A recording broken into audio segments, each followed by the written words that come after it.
சிறப்பாக பணியாற்றிய ஆசிரியர்களுக்கான டாக்டர் ராதாகிருஷ்ணன் விருதை சென்னையில் நடைபெற்ற விழாவில் கல்வித்துறை அமைச்சர் சிவபதி வழங்கினார். ஆசிரியர் பணியில் சிறப்பாக சேவையாற்றிய ஆசிரியர்களை ஆண்டுதோறும் கௌரவிக்கும் விதமாக டாக்டர் ராதாகிருஷ்ணன் விருதை தமிழக அரசு வழங்கி வருகிறது. அதன்படி ஆசிரியர் தினமான இன்று சென்னை சேத்துப்பட்டில் உள்ள MCC மேல்நிலைப் பள்ளியில் நடைபெற்ற விழாவில் சிறப்பாக பணியாற்றிய 370 ஆசிரியர்களுக்கு டாக்டர் ராதாகிருஷ்ணன் விருதை பள்ளி கல்வித்துறை அமைச்சர் NR சிவபதி வழங்கி கௌரவித்தார். விழாவில் பேசிய அமைச்சர், ஆசிரியர்கள் அடுத்த தலைமுறைக்கு அடித்தளம் அமைக்கும் சமூக விஞ்ஞானிகள் என்று கூறினார். செப்டம்பர் 5ஆம் தேதி ஆசிரியர் தின அன்று எனக்கு இந்த நல்லாசிரியர் விருது கிடைத்தது குறித்து நான் மிகுந்த மகிழ்ச்சி அடைகிறேன்.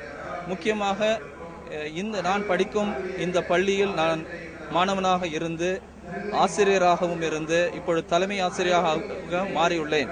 இதை குறிக்கும் பொழுது எப்படி எனக்கு இந்த பள்ளி ஒரு பெரும் உதவியாக இருந்தது மட்டுமில்லாமல் என் வாழ்க்கை முன்னேறுவதற்கு ஒரு வழிகாட்டியாக இருந்தது.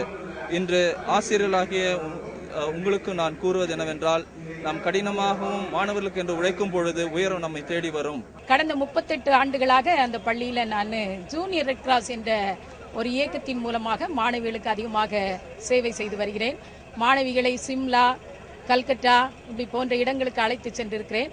மேலும் மாணவிகளை இந்த ரிபப்ளிக் டே பரேட் இப்படிப்பட்ட இடங்களுக்கு பிள்ளைகளை அழைத்து சென்று அவர்களை சர்வீஸ் பண்ற ஒரு மனப்பான்மையை பிள்ளைகளிடம் அதிகம் வளர்த்துள்ளேன். இந்த அருமையான தருணத்தில் எனக்கு இந்த விருது கிடைத்ததற்காக நான் பெருமைப்படுகிறேன். சத்தியத்துக்கு நன்றி. விழாவில் கல்வித்துறை முதன்மை செயலாளர் சபீதா, ஆசிரியர் தேர்வு வாரிய தலைவர் சுர்ஜித் சௌத்ரி ஆகியோர் கலந்து கொண்டனர்.